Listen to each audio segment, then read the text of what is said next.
Nah, ini soal kebijakan infrastruktur Palaparing, ya, yang tadi terkait dengan jaringan-jaringan. Jadi Palaparing adalah backbone infrastruktur internet dan penetrasi jaringan fiber optik Indonesia itu telah mencapai 100%, baik di wilayah barat, di wilayah tengah, dan di wilayah timur. Hal ini sebagai wujud dari visi Presiden. Presiden selalu mengatakan negara harus hadir, membangun dari pinggiran. Itu antara lain dimulai dengan penguatan teknologi ini. Gitu. Nah, kemudian berikutnya adalah sistem pemerintah SPBE tadi yang saya ceritakan. Rencana strategis pemerintah terkait dengan SPBE ini adalah yang pertama penguatan tata kelola SPBE.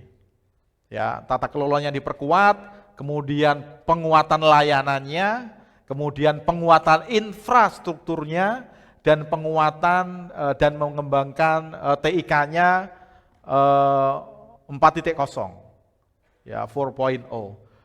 Yang targetnya di dalam RPJMN itu instansi pusat, ya, instansi pemerintah pusat itu 100% harus sudah berbasis elektronik. Kemudian instansi pemerintah provinsi itu 80% targetnya di tahun 2024. Kemudian instansi pemerintah kabupaten kota itu 50%. Inilah yang sekarang sedang digenjot oleh pemerintah, terutama di daerah-daerah yang setiap dilakukan penilaian setiap tahun, misalnya pelayanan publiknya kurang bagus atau pelayanan pendidikan dan lain sebagainya kurang bagus, itu yang terus kita dorong. Dan quick win-nya sistem pemerintahan berbasis elektronik itu misalnya adalah integrasi perencanaan. Sudah disusun seperti ini, integrasi perencanaan, penganggaran, pengadaan barang jasa dan Monef yang dikoordinatori oleh Kementerian PPN Bappenas, kemudian integrasi layanan kepegawaian lintas instansi pemerintah yang dikoordinatori oleh Kemenpan RB, kemudian integrasi pengaduan pelayanan publik yang dikoordinatori oleh Kementerian Pan RB. Meskipun untuk pengaduan pelayanan publik ini ada juga sistem yang dibuat oleh ORI, Ombudsman Republik Indonesia, itu juga ada di ORI, tapi sekarang ini kita berupaya untuk diintegrasikan antara apa yang ada di Kemenpan RB dan apa yang ada di Ombudsman, supaya kalau misalnya ada aduan layanan publik dan lain sebagainya itu tidak saling lempar tanggung jawab. Gitu. Jadi ini kami dari KSP yang melakukan monitoring dan evaluasi terkait dengan pengaduan bagaimana pemerintah, kementerian dan lembaga kalau ada aduan itu secepat apa aduan itu bisa direspon. Kemudian masalahnya apa? Itu antara lain yang selalu kami monitoring. Kemudian pembentukan data nasional seperti yang tadi saya sampaikan. Nah, digitalisasi barang dan jasa. Ya, kita tahu misalnya LKPP didorong serius oleh Presiden untuk mengembangkan marketplace, elektronik marketplace pengadaan barang dan jasa. Yang kalau kita lihat di LKPP itu sudah mulai ada katalog-katalog, ya, katalog elektronik, adalah katalog nasional, ada jumlahnya sekitar 286 ribu, ya, 266 ribu lebih. Kemudian ada katalog sektoral, kemudian ada katalog lokal dan lain sebagainya. Yang ini kalau dilakukan, ya, katalog-katalog ini memudahkan pemerintah untuk melakukan pengadaan barang dan jasa. Kemungkinan orang melakukan korupsi itu juga bisa ditekan sedemikian rupa. Karena kalau ada katalognya, mau beli traktor, mau beli mobil, mau beli apapun, kalau sudah masuk dalam marketplace pengadaan barang dan jasa, orang tidak bisa lagi memark up harganya, gitu. Jadi teknologi itu sebenarnya bisa digunakan salah satunya untuk melakukan pencegahan korupsi. Makanya Presiden mendorong secepatnya agar barang-barang yang dibutuhkan oleh kementerian lembaga sebanyak mungkin masuk di dalam katalog elektronik itu, antara lain itu. Ada juga toko-toko daring dengan jumlah produk, jumlah merchant dan lain sebagainya. Ini bisa dilihat datanya, tapi yang ingin saya garis bawahi adalah soal marketplace pengadaan barang dan jasa ini menjadi salah satu hal yang serius dikawal pemerintah gitu.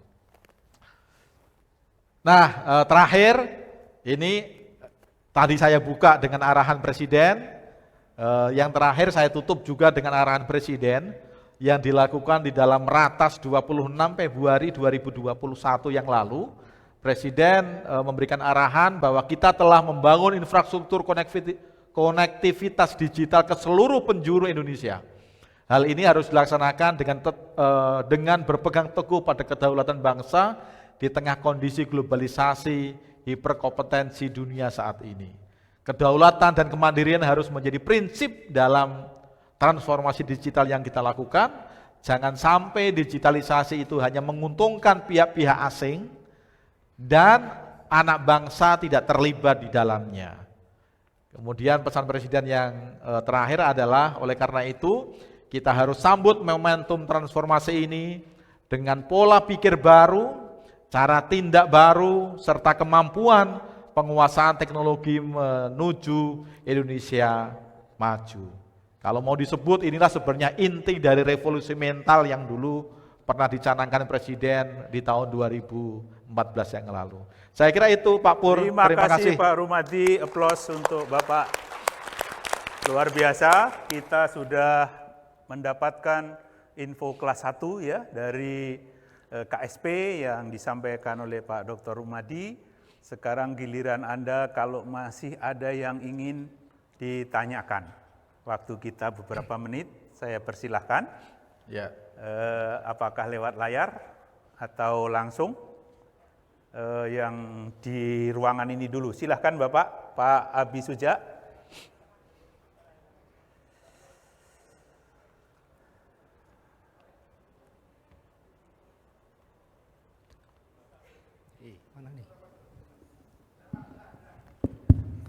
Terima kasih, mumpung di depan kita ada narasumber yang dekat dengan Pak Jokowi, saya ingin menyampaikan kebijakan yang mana yang terkait dengan mengubah kebijakan nasional kita dari konsumen menjadi produsen, Pak. Ilustrasi, kita punya 60 juta siswa, satu siswa butuh satu laptop, Pak. Kapan kita bisa memproduksi 60 juta laptop untuk bangsa kita? Misalnya, terima kasih. Baik. Ya. Ada lagi sebelum dijawab oleh beliau, barangkali ada yang masih ada secara daring barangkali?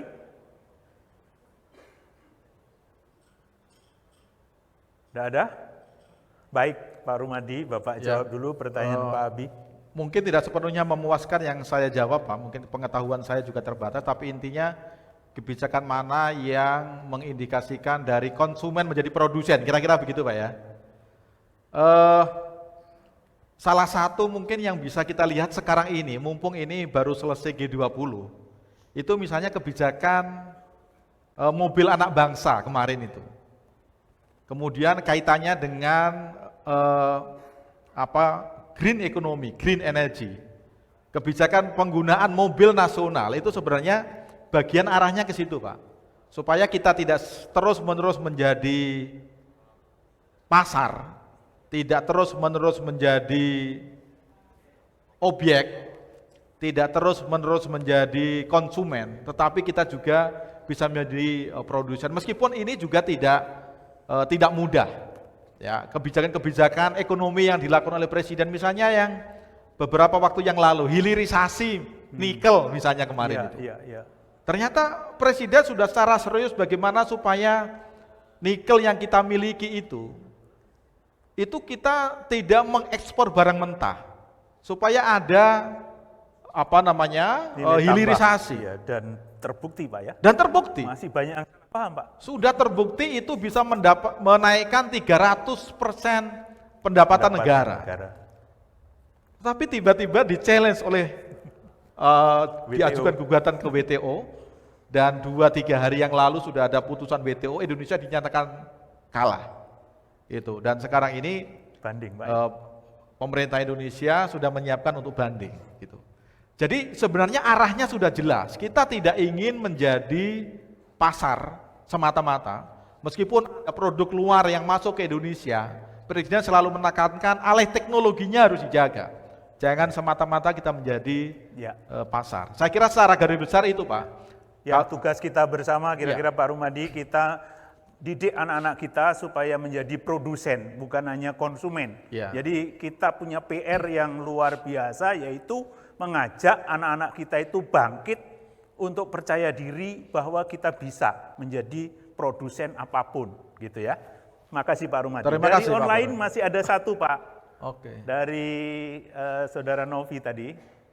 Ya, dari Kemenak ini Pak, Kementerian Agama. Bagaimana implementasi usaha mempercepat perusahaan akses pada daerah-daerah yang terkendala listrik? Kaitannya dengan pemanfaatan teknologi pembelajaran. Ini masih ada fakta seperti ini Pak di kita ini. Itu salah satu hal yang tidak bisa kita nafikan.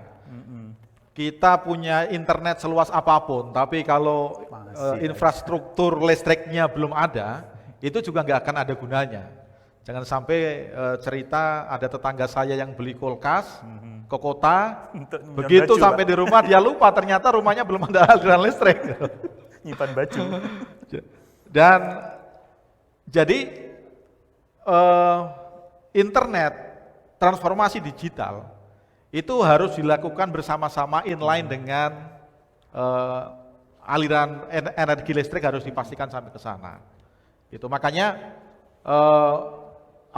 upaya-upaya untuk itu ya diversifikasi energi ya supaya tidak menggantungkan pada energi fosil, penggunaan tenaga uap, PLTU dan lain sebagainya, meskipun nanti ada kebijakan baru terkait dengan tenaga uap, karena uap itu menggunakan batu bara itu energi fosil. Kemarin di G20 itu sudah ada kesepakatan baru supaya green energy, jadi teknologi-teknologi yang menggunakan fosil itu memang sedapat mungkin dikurangi. Sekarang ke arah transisi itu, dan saya kira anak-anak kita ya harus diberi pengetahuan soal ini. Mulai terjadinya pergeseran penggunaan energi yang dunia pendidikan dengan menggunakan teknologi yang kita miliki pasti akan bisa memberikan pemahaman yang baik kepada anak-anak kita. Saya kira itu, Pak Pur. Terima kasih Pak Rumadi. Teman-teman, karena sudah jam 17.50 lebih, karena waktu kita ada maghrib sebentar lagi, harus kita akhiri. Mohon maaf kalau ada yang masih ingin tanya, nanti bisa disambung di frekuensi yang berbeda gitu ya. Pak Rumadi, terima kasih, kami mendengar tadi banyak sekali arahan yang bersumber dari pemimpin nasional kita. Di sektor pendidikan kita ingin menjadi sektor strategis, betul Pak, dan tadi teman-teman PTP juga siap Pak mendukung suksesnya SPBE, karena juga teman-teman punya tugas mengawal itu. Kemudian juga untuk talenta digital Pak, boleh dibilang saya berani mengatakan ASN yang menduduki jabatan PTP ini sebenarnya termasuk ASN unggul yang secara digital dia selangkah di depan lah kira-kira gitu Pak. Dengan itu kita harapkan teman-teman ikut mensukseskan program nasional ini. For your information Pak Rumadi, kami sebagai instansi pembina teknis JF ini sudah dari tahun 2016-an sudah menerapkan digitalisasi, tidak ada lagi misalnya menelangka kredit menggunakan paper dan uji kom, semua proses-proses kita menggunakan online. Mudah-mudahan ini juga menjadi bekal modal untuk mendorong sektor-sektor yang lain. Kita berikan aplaus yang meriah untuk Pak Rumadi. Terima kasih atas kehadiran Bapak. Terima kasih Pak Pur. Mendapatkan pahala imbalan yang setimpal. Amin. Terima kasih sekali lagi, mohon maaf atas segala kekurangan. Billahi taufik wal hidayah. Wassalamualaikum warahmatullahi wabarakatuh. Waalaikumsalam warahmatullahi wabarakatuh.